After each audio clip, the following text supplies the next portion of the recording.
What if the most dangerous weapon ever conceived wasn't a bomb? What if it couldn't be detected by radar, couldn't be stopped by a bunker, and couldn't be seen until it was too late? What if the ultimate weapon was a thought, an idea projected across continents, a whisper in the mind of an enemy leader, a focused intention that could nudge a missile off course, or stop a human heart from beating? This isn't the plot of a science fiction novel. This is the story of a very real, very secret, and very expensive arms race. A war fought not with tanks and planes, but with the untapped, terrifying potential of the human mind. Tonight, we journey behind the Iron Curtain, into the sterile laboratories and shadowy corridors of the KGB, to uncover one of the Cold War's most bizarre and unsettling chapters: the Soviet Union's race to build an army of psychic supersoldiers. This is the story of the Soviet psychic arms race, a decades-long, multi-million-ruble obsession with extrasensory perception, psychokinesis, and the dark art of psychic warfare. It's a tale of housewives who could kill with a stare, of spies who could see across the world, and of a paranoid superpower willing to explore the very edges of reality and sanitito, gain an advantage over its ideological enemy. So dim the lights, lean in close, and prepare to have your understanding of history, science, and the Cold War fundamentally altered. To truly understand how a regime built on the rigid, atheistic foundation of Marxist-Leninism could fall so hard for the paranormal, you have to understand the pressure cooker that was the Cold War. By the 1960s, the world was trapped in a terrifying stalemate. The United States and the Soviet Union had enough nuclear weapons to annihilate each other, and the rest of the world many times over. This was the era of mutually assured destruction, or MAD. It was a balance of terror, where a single miscalculation, a single button push, could mean the end of civilization. In this climate of extreme paranoia, both superpowers were desperately searching for an edge, any edge that could break the deadlock. They poured billions into conventional weapons, into the space race, into espionage. But what if there was another hidden battlefield, a theater of war that operated on a different plane of existence? Our story begins not in Moscow, but deep beneath the icy waters of the North Atlantic. In 1960, the American press celebrated a stunning technological achievement. The USS Nautilus, the world's first nuclear-powered submarine, had successfully completed a submerged voyage from the United States to the United Kingdom, traveling over 3,000 miles without surfacing. It was a triumph of American engineering, a potent symbol of their naval supremacy. But across the ocean, in the halls of the Kremlin, the news was received with a chilling twist. A French magazine, Science Et, published an article that sent shockwaves through the global intelligence community. The article claimed that American researchers had conducted an experiment in extrasensory perception, or ESP. They had allegedly used a psychic on shore to maintain mental contact with a crew member aboard the Nautilus for the entire 16-day submerged journey. The psychic, it was said, could correctly guess cards being drawn by the submariner with an accuracy that defied all statistical probability.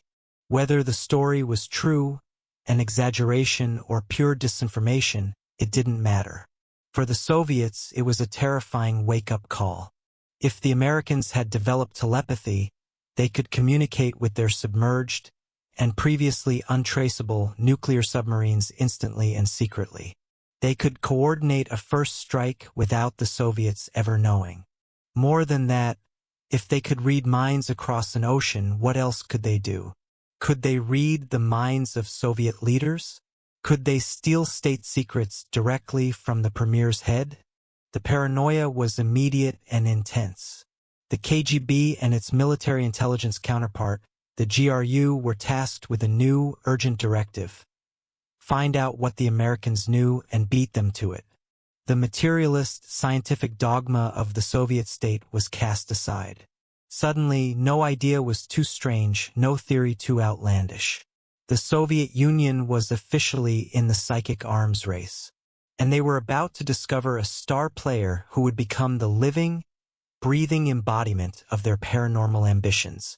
A woman whose abilities would both terrify and mesmerize their top scientists. Her name was Nina Kulagina.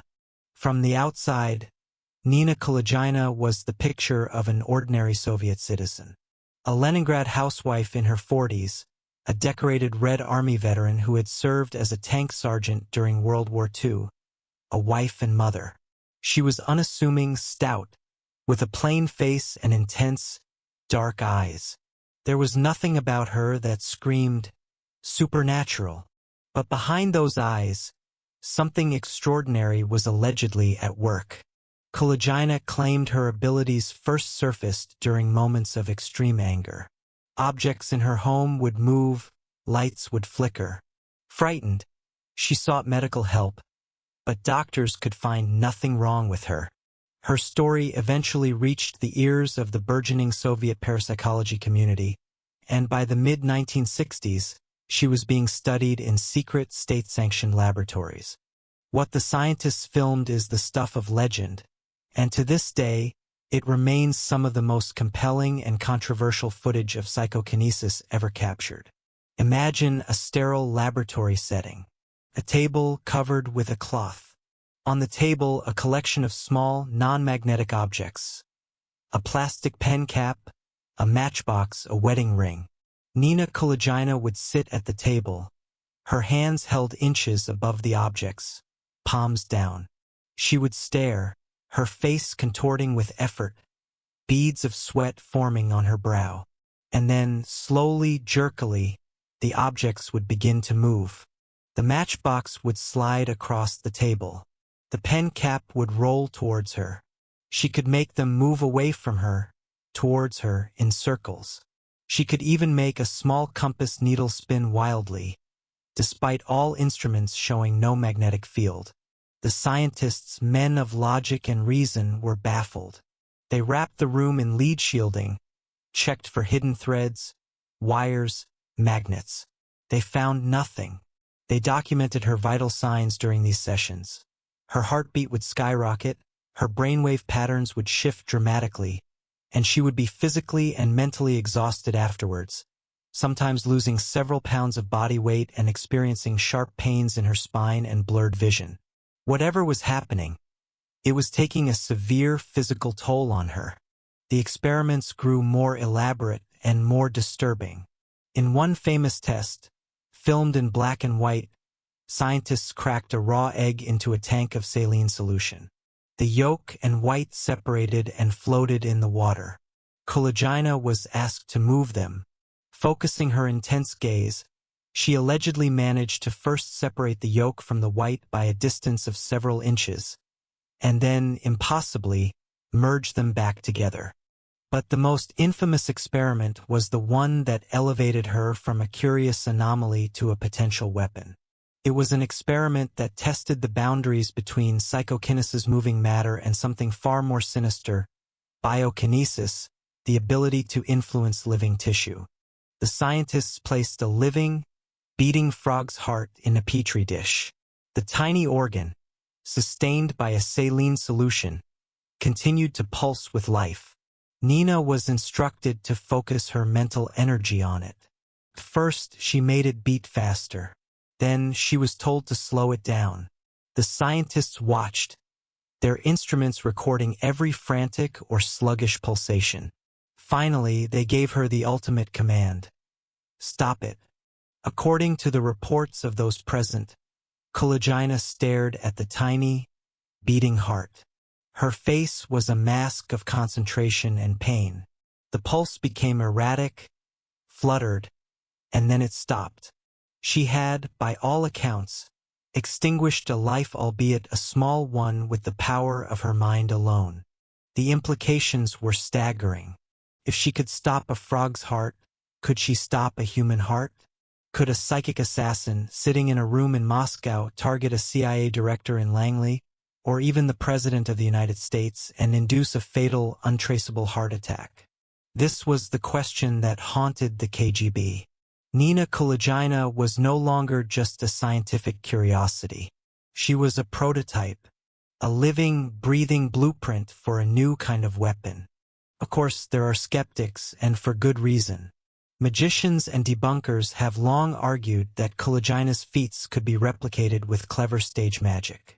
Thin, near-invisible threads, tiny magnets concealed on her body, static electricity, or even carefully controlled air currents could explain some of what was seen on film.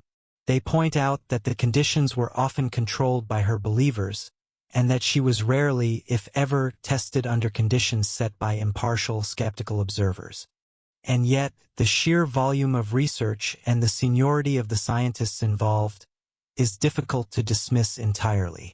Nobel laureates and esteemed members of the Soviet Academy of Sciences went on record attesting to the reality of her abilities. The Soviets weren't fools. They were masters of deception and propaganda themselves. So were they all duped by a clever housewife? Or did they witness something so real, so paradigm-shifting, that they were willing to risk their careers and reputations on it? The truth is, we may never know for sure. But what we do know is that Kulagina's case, real or not, threw gasoline on the fire of the psychic arms race. The Soviets were convinced. They now believed that psychic power was a reality, a force of nature that could be harnessed, weaponized, and deployed. They began to pour resources into a vast, top-secret network of research programs, all hidden under the bland, scientific-sounding umbrella of a new field they called psychotronics. Psychotronics. It sounds like something from a Cold War spy thriller, and in a way this was the Soviet Union's official term for the study of psychic energy and its interaction with matter and living organisms. It was a deliberate attempt to legitimize the paranormal, to strip it of its mystical, spiritual connotations and rebrand it as a hard science, like electronics or cybernetics. Under the banner of psychotronics, dozens of secret research facilities, known as post office boxes, to obscure their true nature and location, sprang up across the country. These weren't dusty labs in basements. These were major state-funded operations, often attached to prestigious universities or military research centers. They employed thousands of physicists, biologists, engineers, and psychologists, all tasked with one goal: to understand, amplify, and control psychic power. The research branched out in many terrifying directions. One key area was, of course, psychokinesis, inspired by Nina Kulagina. They searched for more PK subjects, testing thousands of people for any sign of telekinetic ability. They also tried to build machines, so-called psychotronic generators, that could theoretically accumulate and direct this bioenergy to move objects or influence biological systems without a human psychic present. The dream was to build a psychic cannon, a device that could project a beam of destructive mental energy. But perhaps even more important than moving objects was seeing things. This was the domain of remote viewing, or as the Soviets often called it, biocommunication. This was the direct successor to the anxiety sparked by the USS Nautilus incident.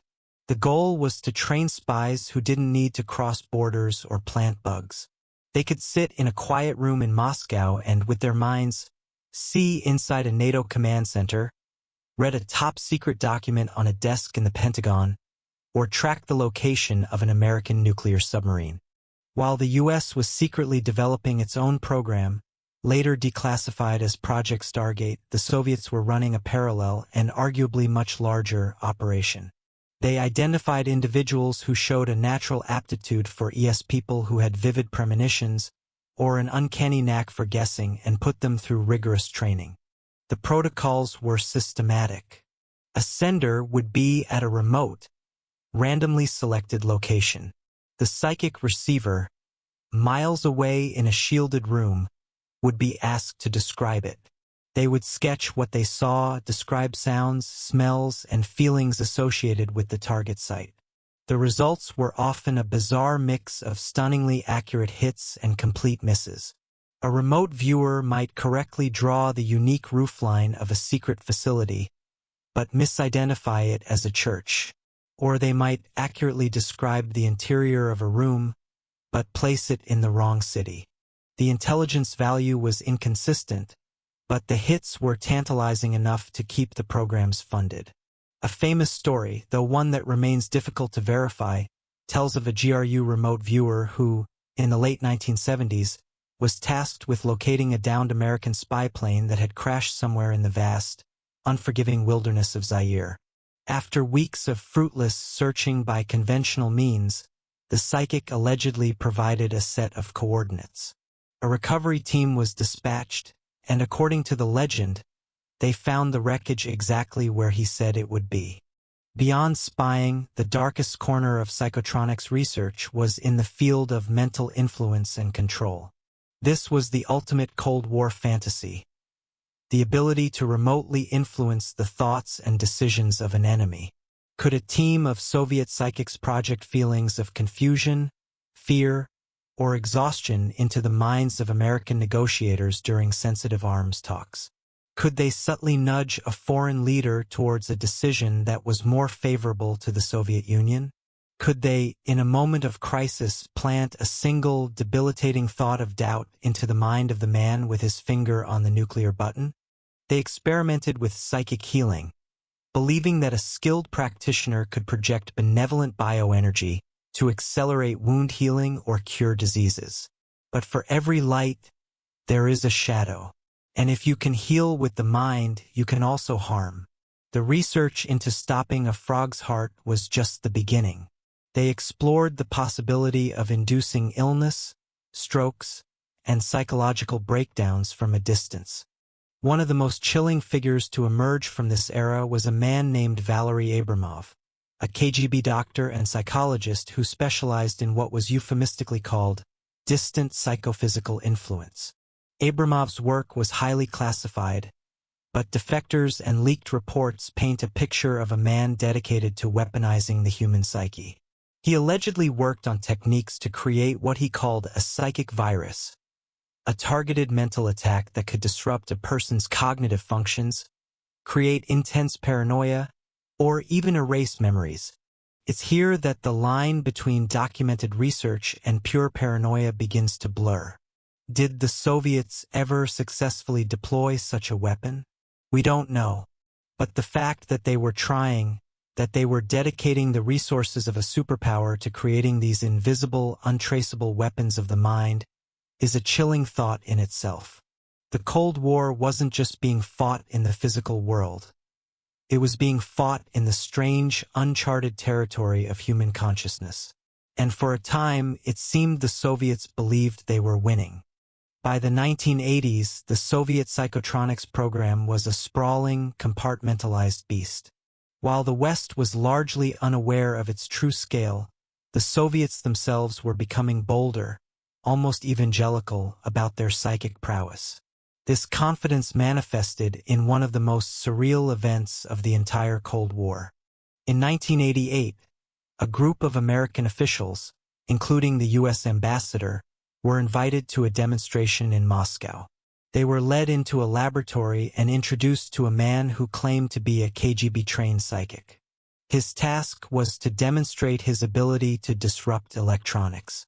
In front of the stunned Americans, he allegedly caused a digital clock to malfunction, interfered with a video camera's recording, and, most impressively, wiped the data from a floppy disk that an American official had brought with him. The demonstration was a piece of psychological theater. It was a message to the Americans. You may have superior technology, but we have something else. We have a power you don't understand and cannot defend against. It was a flex, a display of a capability designed to sow fear and uncertainty. But the most public and perhaps most bizarre display of Soviet mass psychology was yet to come. As the Soviet Union itself began to crumble in the late 1980s, a new kind of psychic superstar emerged, one who operated not in secret labs but on national television. His name was Anatoly Kashpirovsky. Kashpirovsky was a former psychiatrist who hosted a series of televised healing sessions that captivated the entire nation. Millions of people would tune in to watch as he stared intently from their screens, his deep voice promising to cure them of their ailments. He claimed he could perform surgery without anesthesia, simply by projecting pain relief into the patient. In one infamous broadcast, he allegedly guided a surgeon through an abdominal operation on a woman who, he claimed, was fully conscious and feeling no pain, all from a television studio hundreds of miles away. The Kashpirovsky phenomenon was the sign of the times. As the rigid certainty of the Soviet system collapsed, people were desperate for something to believe in, and the long-suppressed fascination with the mystical and the paranormal erupted into the mainstream. Was Kashpirovsky a product of the secret KGB programs, unleashed on the public to manage the anxieties of a collapsing empire? Or was he simply a charismatic showman who capitalized on a nation's desperation? Probably a bit of both. But he was a living testament to the fact that the ideas nurtured in the secret labs of psychotronics had seeped into the very fabric of society. Then, in 1991, the unthinkable happened. The Soviet Union dissolved. The Cold War was over. The massive military-industrial complex that had funded the psychic arms race for decades shuddered to a halt. The funding dried up. The secret institutes were closed, their budgets slashed. So what happened to the psychic warriors? What became of the research, the files, the psychotronic generators? This is where the story gets even murkier, and in some ways more unsettling. With the collapse of the state, the entire secret infrastructure was suddenly out of a job. Physicists, psychologists, and the psychic subjects themselves were now adrift in the chaotic new world of post-Soviet Russia. Many simply faded into obscurity, but others went into business. The 1990s in Russia were a wild west of capitalism and criminality. And in this environment, a KGB-trained psychic was a hell of a resume. Former researchers and psychics opened up private clinics, offering psychic healing, fortune-telling, and business consulting. Some were hired by the new Russian oligarchs as personal spiritual advisors or, more menacingly, as psychic security guards, tasked with protecting their bosses from curses and energy attacks from business rivals. A cottage industry of psychic protection emerged. You could buy amulets and devices, supposedly based on classified psychotronic technology, that promised to shield you from harmful mental influence. The secret science of the state had been privatized, commercialized, and sold to the highest bidder. And what about the files? The decades of research data, the films of Nina Kulagina, the reports on remote viewing targets? While some low-level information has trickled out through memoirs and interviews with former researchers, the vast majority of the KGB and GRU archives on psychotronics remains classified to this day. The Russian government has never officially acknowledged the full scope or nature of these programs. This lack of official disclosure has created a fertile breeding ground for conspiracy theories.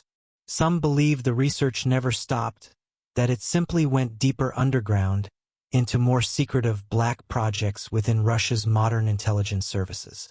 They point to continued interest in so-called non-lethal weapons and psychological operations as evidence that the dream of a psychic weapon is still very much alive.